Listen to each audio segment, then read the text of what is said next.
আমার সঙ্গে আমার সহ অভিনেত্রীর মনোমালিন্য, কথা হয় না, বার্তা হয়, আমার সঙ্গে কারুর গণ্ডগোল।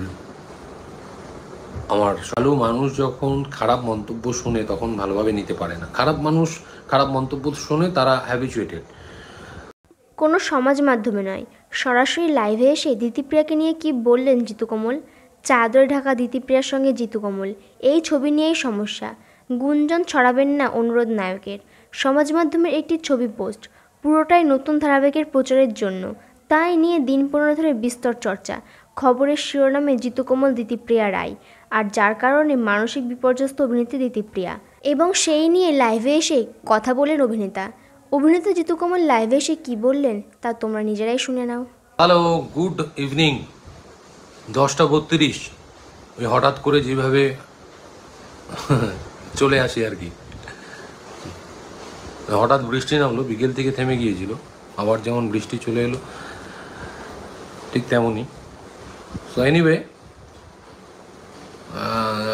2 মিনিট সময় নিই, যারা যারা জয়েন করবে একটু জয়েন করে যাক, then I can share my views. একটা ছোট্ট ব্যাপার নিয়ে একটা মিসআন্ডারস্ট্যান্ডিং হয়েছে, যেটা দেখতে ভালো লাগছে না, শুনতে ভালো লাগছে না। ইয়া, অনেকেই জয়েন করে গেছে। ইয়া, হ্যালো, কেমন আছো? শঙ্খ চক্র, ভালো আছি। অঙ্কন Purkai, hi Ankan. Mou Roy, yeah, thank you Mou. Manik Ghosh, Arka, hi দাদা, হ্যালো মানিক। রিয়া ঘুরে, তোমার অনেক বড় ফ্যান। ইয়া, আমিও তোমার অনেক বড় fan. Mayamoni, high Mayamoni. MD Badrul ইসলাম, জিতুদা কেমন আছো? আমি খুব ভালো আছি, খুব ভালো আছি। শুভ্রনীল গঙ্গোপাধ্যায়, জিতুদা সেরা লাগছে। Thank you, my pleasure. Sohini Bhattacharya, hello. Paramita Mimi দেখছে। Chaitali Sarkar, good evening. Tandra Mondal, hi দাদা, ভালো আছো? আমি ভালো আছি, তুমি কেমন আছো? Mou Roy, my most favourite person হবে, চলে গেল, থ্যাংক ইউ। পর্ণা গাইন চলে গেল। কি করছো জিতুদা? আমি জাস্ট একটা লাইভে তোমাদের সাথে আড্ডা মারছি।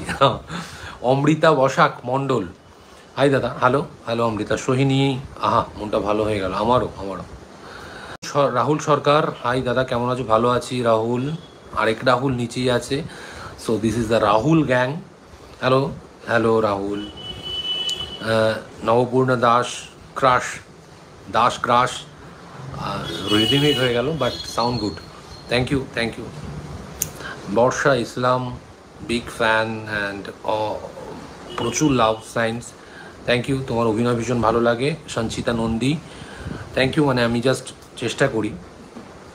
এমডি আওয়াল, অপর্ণাকে কবে বিয়ে করবো? I am now living as Jitu. So Sayan, আমি তখন ছিলাম মগন ঘুমের ঘরে যখন বৃষ্টি না। আচ্ছা, ওকে। শিলাজিৎ ব্যানার্জি, গুড ইভিনিং দাদা, কেমন আছো? ভালো আছি। দারুণ লাগছে তোমাকে, তোমাদের জুটিটাকে, থ্যাংক ইউ। ভালো থেকো, সুস্থ থেকো। Hi love you Bangladesh. Jiyal, lot of love. Mou Roy, আচ্ছা তুমি বাংলাদেশ থেকে, hello Mou. Joyita Banerjee Mukherjee, hello, just pumped into this, okay. আমি তোমার অনেক বড় ফ্যান।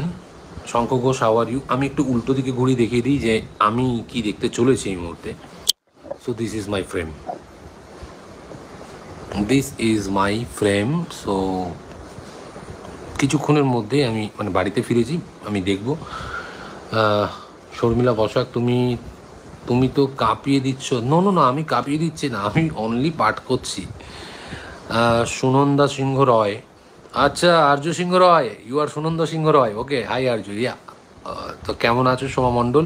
এটা পেছনটা দেখিয়ে দিলাম তোমাকে, যে ক্যামেরার পেছনে আমি কি রেখেছি। হর মহাদেব মৌ, হর মহাদেব। একটা কনফিউশন, একটা ছোট্ট ভুল বোঝাবুঝি হচ্ছে সোশ্যাল মিডিয়াতে, যেটা দেখতে খারাপ লাগছে। যখনই আমি খুব কম খুলি, যদিও পোস্ট করে চলে যাই, দেখা হয়ে ওঠে না। প্রচুর লোক, প্রচুর শুভাকাঙ্ক্ষী, প্রচুর বন্ধু, তারা আমাকে নিয়ে একটা অভিযোগ করে, আমি খুব একটা রিপ্লাই দিয়ে উঠতে পারি না। মানে আমি করজোরে তাদের কাছে ক্ষমা প্রার্থী। এমন নয় যে দেখেও রিপ্লাই দিই না, দেখে রিপ্লাই দিই মাঝে মাঝে। মেসেঞ্জারেও খুব একটা অ্যাক্টিভ থাকি না। পোস্ট করতে ভালো লাগে, শেয়ার করতে ভালো লাগে, তবে যখন পোস্ট করতে আসছি রিসেন্টলি 3-4 দিন ধরে বা আরও 4-5 দিন ধরে আমি মেঘদূতকে নবপনাতে আমি মেঘদূত এই একটা বুঝতে পারিনি। মানে আমাকে মেঘদূত বলছে এটা বুঝতে পারছি। You are really praiseworthy. আচ্ছা, আমি এত বড়টা পড়তে পারিনি। কিছু অর্থী এরকম কিছু লিখেছিলে। দাদা সিরিয়ালটা দারুণ হচ্ছে, হ্যালো, গৃহপ্রবেশ দারুণ হয়েছে, রাজশ্রী সৌম্য বন্দ্যোপাধ্যায় অসাধারণ অভিনয় কাকে বলে সেটা তোমাকে সেটা একদিন দেখেছি চিরদিনই তুমি। Thank you very much. Arya Singha Roy দারুণ, Meghdoot Bose I love you. আচ্ছা ঠিক আছে, থ্যাংক ইউ ভেরি মাচ। কেমন আছো জিতু দাদা? আচ্ছা, এবার আমি ওই জায়গাটা একটু ফিরে যাই। প্রবলেমটা হচ্ছে যখন সোশ্যাল মিডিয়া খুলে দেখছি যে আমার সঙ্গে কারুর গণ্ডগোল, আমার সঙ্গে আমার সহ অভিনেত্রীর মনোমালিন্য, কথা হয় না, বার্তা হয় না, এমনটা নয়। কি দিতিপ্রিয়া খুব ট্যালেন্টেড একজন মানুষ, খুব গুণী একজন শিল্পী। সে তার সঙ্গে আমার মিসআন্ডারস্ট্যান্ডিং হওয়ার কথাই নয়, এবং হবেও বা কেন। আমি ওর থেকে অনেকটাই বয়সে বড়, ইন্ডাস্ট্রিগতভাবেও বড়। ও খুব ভালো একজন শিল্পী, এবং ওর সঙ্গে আমি কাজ করে নিজেকে খুব মানে ওই কমফোর্ট জোনটা আমিও পাই, এবং আমিও ওকে দেওয়ার চেষ্টা করি। সো এই ভুল ভ্রান্তিটা তোমরা প্লিজ কাটিয়ে ফেলো। ভালো লাগছে না, এগুলো দেখতে ভালো লাগে না। আমি কাজ করতে ভালোবাসি, আমার কাজ দেখাতে ভালোবাসি, তার মধ্যে সীমাবদ্ধ থাকতে ভালোবাসি। আমি খুব পজিটিভ একজন মানুষ। তোমরা দেখো যে আমি এমন কোনো খবর স্প্রেড করি না, এমন কোনো খবর আমি রিপোস্ট করি না বা নিজে পোস্ট করি না যেখান থেকে নেগেটিভিটি স্প্রেড করে। সো আমার ভালো লাগে না সেগুলো করতে। তো যখন দেখছি যে এইরকম নিউজ হচ্ছে, আমার যদি কেউ ইন্টারভিউটা দেখে থাকো, সেখানে বলেছি যে কিছু দর্শকের মনে হয়েছে যে অশালীন একটা ছবি, তাই আমি নামিয়ে দিয়েছি। আমি একবারও বলিনি যে আমার কোন সহ অভিনেত্রী বলেছেন আর কি, এবং সে অনেক ছোট। আপনারা প্লিজ তাকে ওইভাবেই আগে, মানে অপর্ণার আগেও একটা মানুষ, ও একটা শিক্ষিতা মেয়ে, ও 22-23 বছরের একটা মেয়ে, এবং খুব ট্যালেন্টেড একটা মেয়ে। আমরা কেন গুণী মেয়েদের, গুণী ছেলেদের এগিয়ে দেব না আমাদের সমাজের উন্নতির খাতিরে? আমার এটা খুব মনে হয়। আমার মনে হয় আরও এগিয়ে দেওয়া উচিত। ওর ক্যারিয়ার, ওর অভিনয়ের যে ওর খিদে, সেটাকে যদি আমরা বা দর্শকরা যদি আরও বেশি করে, মানে বোঝাতে পারছি তো কি বলতে চাইছি, মানে বেশি করে যদি ওকে ওর কাজের প্রতি মনোনিবেশ যদি না ঘটাতে পারি, যদি আমরা স্টিমুলেট না করতে পারি, ওকে যদি এনকারেজ না করতে পারি, তাহলে এটা ধরেই নিতে হবে যে মানুষরা বলছে, অনেক মানুষ বলছে যে সমাজের অবক্ষয় হচ্ছে, সেটা হচ্ছে, মেনে নিতে হবে। কিন্তু এমনটা তো নয়। পৃথিবী ভালো মানুষের দ্বারাই কিন্তু ঠিকঠাক আছে। হ্যাঁ, খারাপ মানুষ আছে, কিন্তু ভালো মানুষের সংখ্যা আমি বিশ্বাস করি অনেক অনেক অনেক বেশি। তার জন্য পৃথিবী এত সুন্দর, আমাদের দেশ এত সুন্দর, এবং আমরা কিছু কিছু কাজ সুন্দরভাবে করতে পারি। আমার মধ্যে হিংসা, আমার মধ্যে ইগো, আমার মধ্যে প্রচুর পাওয়ার এক্সপেকটেশান নেই। তাই জন্যই ভগবান আমাকে অনেক কিছু দেন। তুমি যত এক্সপেকটেশন লেস থাকবে, আমার মনে হয় তত তুমি অনেক বেশি পাবে ইউনিভার্সের থেকে। এবং হ্যাঁ, তোমার ভেতরেও সেই সহমর্মিতা, সেই সম্মান রাখতে হবে। আমার ভেতরে দিতিপ্রিয়ার প্রতি যে কতটুকু সম্মান, সেটা দিতিপ্রিয়া জানে।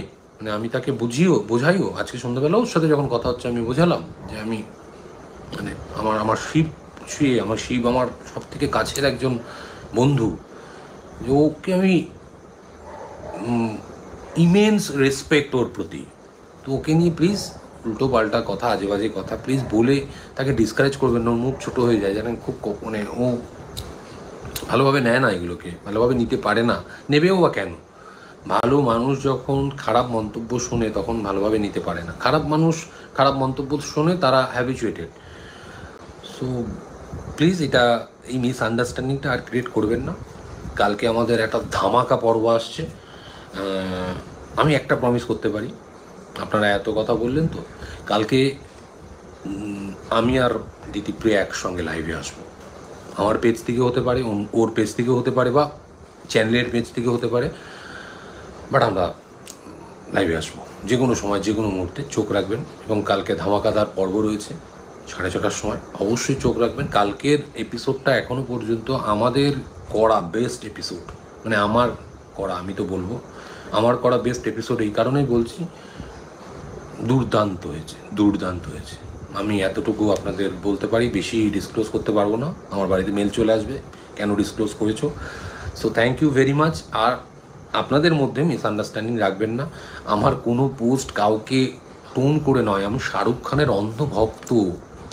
শাহরুখ খান কোনো মেয়েকে জড়িয়ে ধরলে বা কীভাবে জড়িয়ে ধরছে বা তার হিরোইনকে কীভাবে ট্রিট করছে, আমার কাছে ইন্সপিরেশান। শাহরুখ খান কী বক্তব্য রাখছে, শাহরুখ খানের ইন্টারভিউজ আগে যেগুলো দিতেন, আমার কাছে inspiration, institution Shahrukh Khan. I am not Shahrukh Khan's acting fans only.